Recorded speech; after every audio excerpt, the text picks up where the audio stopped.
concept PCR. This is also an important question, and if you want to amplify the foreign DNA, because these are all a part of different processes of recombinant DNA technology. Suppose you got one piece of DNA and you have to make multiple copies. Then what is the technique of the process? The process is PCR, polymerase chain reaction. Okay. For example, suppose you take a crime scene, and in the crime scene some blood stain are obtained. Then from the blood also you can find out about the criminal. So how? Because you know that in the blood there are three different types of cells are there: RBC, WBC and platelet. RBC and the platelet, they are not having nucleus, but WBC is having nucleus. But you know that in comparison to the number of RBC, the WBC number is very less. So from that WBC, if you want to multiply that cell, then this technique it can be used. So for amplification of any foreign DNA, for the recombinant DNA technology, we can use PCR technique. Because suppose by chance, suppose the blood stain of the cell, suppose accidentally they are lost, or after the test, now they are not available, then the further investigation cannot be done. So in that conditions, if you want to multiply that piece of the DNA or the chromosome, then you can use the technique. Now this technique, it is having three steps. Number one, so that is denaturation. Number two is the annealing, and number three is the extension. Okay. So the denaturation means you know that DNA is a double strand, and in the DNA the nitrogenous bases, how they are connected to each other? They are connected with the help of the hydrogen bond, and the hydrogen, so that is a weak bond. So first the double strand DNA need to be separated into single strand, and the temperature which is needed for the separation of the double strand into single strand, so that is 92 degrees centigrade. So that means we have to heat the DNA, so that the double strand DNA, the bond will break, and now the double strand has become single strand. So this step, so that is called denaturation, and it is taking place at a temperature 92 degrees centigrade. Then the second step is the annealing. In the annealing of short RNA, which is called primer, you know what is the difference between DNA and the RNA. In the DNA, adenine, guanine, cytosine and the thymine, 4 nitrogenous bases are there. In the RNA, thymine is not there. In place of the thymine, the base is the uracil. Okay. So this is a single strand of DNA, this is a single strand of DNA. Now at the 3' end of DNA, you know that the backbone of the DNA, so that is made up of deoxyribose sugar and the phosphate. And deoxyribose sugar, so that is a 5-carbon compound.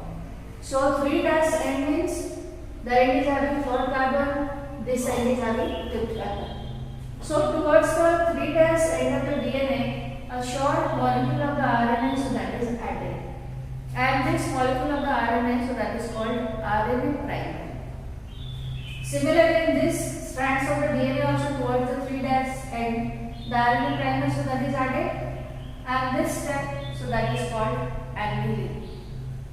Then the third step, now the molecule will extend, and for extending the molecule or for making the new DNA strands, the enzyme which is needed, so that is DNA polymerase.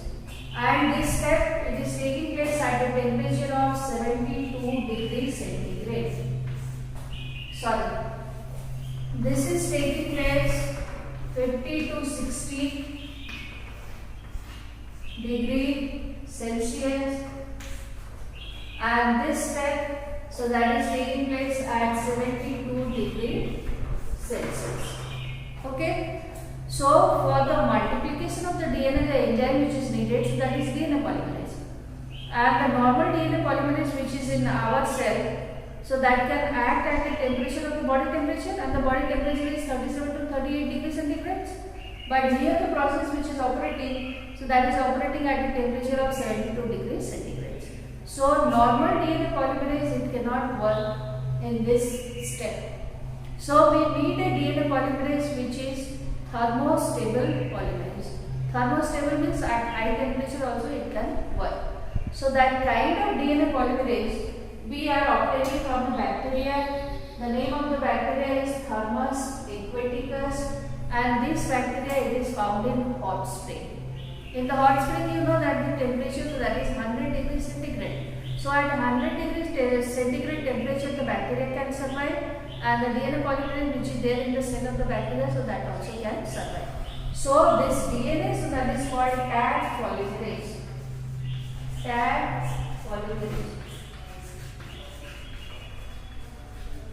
So the polymerase which is obtained from Thymus aquaticus, so that is used. Then you can find out that the new DNA molecules, so that can be produced by the addition of the free nitrogenous bases. So here you can find out it is taking place in this direction, and here also you can find out the free nitrogenous bases, they will come and join together, and the direction, so that is opposite. Okay. So ultimately from one single DNA, now you are getting two DNA molecules. So if the process, so that is repeated, then from the 2 DNA you can get the 4 DNA, then from the 4 DNA you can get the 8 DNA. So like this, the million copies of the DNA you can obtain, and they can be used either in case of the crime, either in the crime scene, whatever you have got, either the hair or the blood, or it can be used in recombinant DNA technology. So after making multiple copies of DNA, now the DNA can be inserted into the host cell. For example, suppose the plasmid is there, and the plasmid is having the insulin gene. So the insulin gene, the plasmid which is having the insulin gene, now it is inserted into the host cell. Okay, so that the host cell now can express that particular gene or the character. And the technique already I have explained you how the cell can be competent, so that it can take the foreign DNA. That when you are getting genetically modified organism, because the ultimate aim is to get the product in large quantity. So now we have to culture that recombinant organism in large vessel. The vessel they are called bioreactor. So the bioreactor, these are all the steel vessels, these are all the large vessels where 100 to 1000 liter of culture medium can be filled. Okay. So there are two different types of the bioreactor. One is the common type, which is called the stirred type of bioreactor, and the other is the fast type of bioreactor. So here you see this is a bioreactor. This is a vessel which is made up of steel, and you can find out there are different inlets are there. In the vessel, about 3/4 of the vessel, so that is filled with culture media for growing the microorganisms. And this is the inlet. With the help of the inlet, the pH of the culture medium can be maintained, because the culture medium can be either acidic or the alkaline, depending what kind of the medium is preferred by the microorganism. So if the medium you need acidic, then you have to add the dilute acid, and if the medium is needed alkaline medium, then you have to add the alkaline. So this is the code for pH, maintaining the pH of the culture medium. And this is the inlet temperature can be measured with the help of the thermometer, because the microorganisms they grow at a particular temperature. So that particular temperature you have to maintain by allowing the steam to enter inside.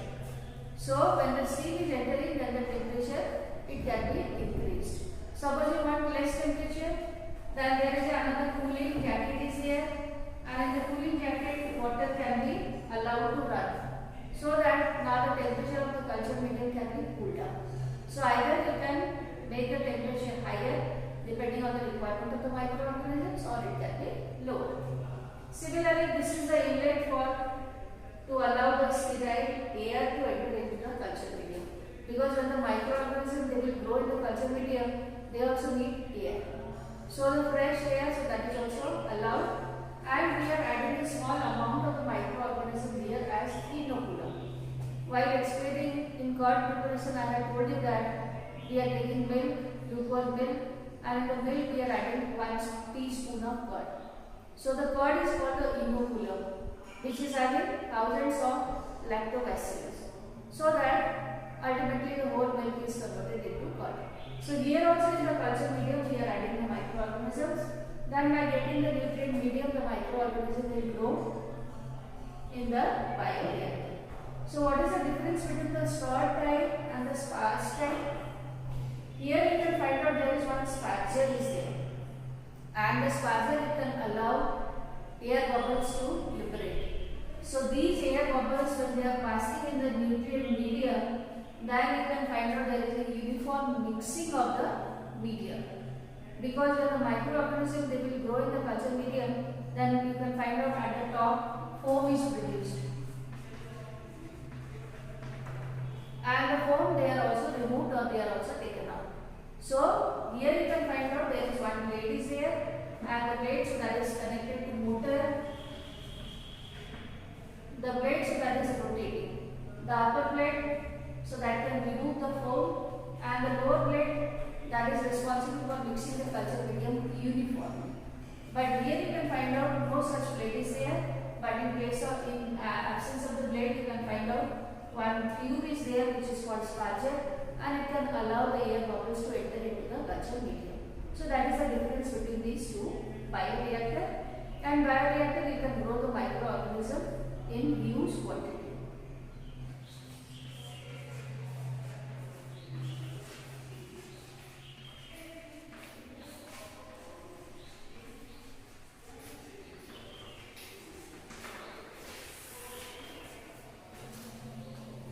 The last step, so that is downstream processing. So downstream processing means to get product in pure form.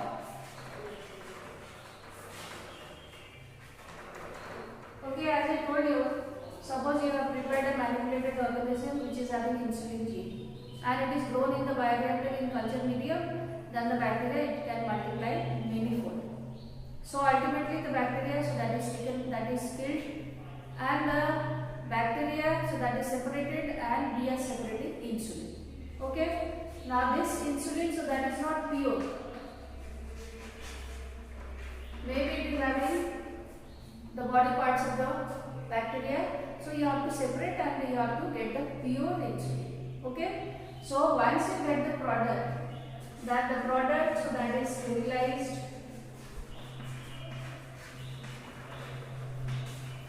and after sterilization, the bottling is done, it is put in the bottle, then at last it is marketed. Okay, because in the industry we are preparing any kind of a product on large scale, so that by the proper bottling and the sealing and all these things, then we can send to market. So this is called downstream processing. So this is the end of the chapter.